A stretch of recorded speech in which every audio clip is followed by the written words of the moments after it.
ભીખ નહીં, હક માંગુ છું. પાટીદાર છું, પડકાર આપું છું. જય સરદાર. કેમ છો નેતાજી? ઉતરી નેતાગીરી ઉતરી? સાહેબ, આ કોઈ સરકારી નોકર કે ભ્રષ્ટ નેતાની ચરબી કે આફરો નથી જે ઉતરી જાય.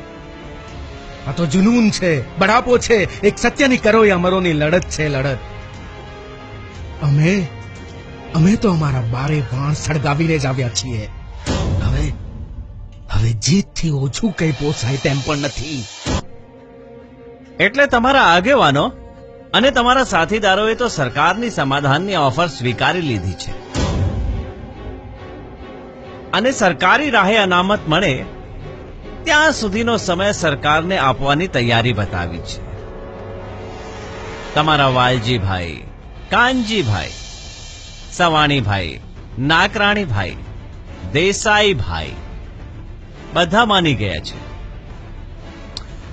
અને તમારા માટે પણ અમારી પાસે ઓફર છે. તમને ફાયદો થાય એવી રૂપિયા 1200 કરોડના આસામી બની જશો તમે. સપનું નથી, સાચું કહું છું. આજ સુધી કોઈ આંદોલન કોઈ નેતાને આટલો ફાયદો નહીં આપી શક્યું હોય જેટલું આ આંદોલન તને આપી શકે એમ છે.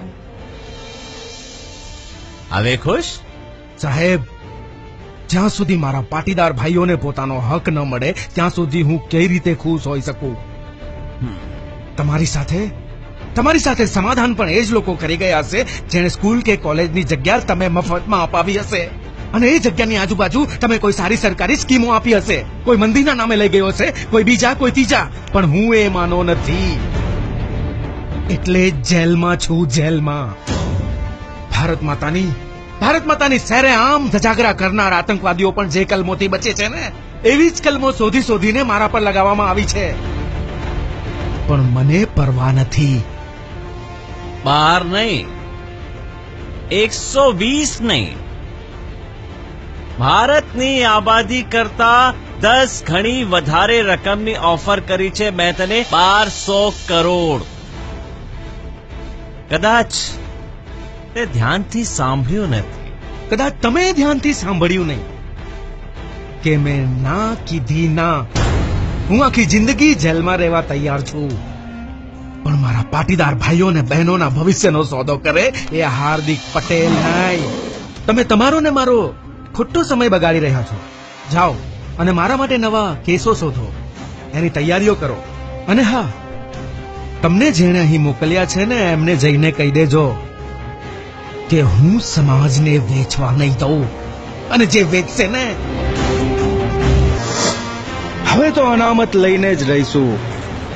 ભલે જેને જે ઉખાડવું હોય તે ઉખાડી લે. જય સરદાર, જય સરદાર.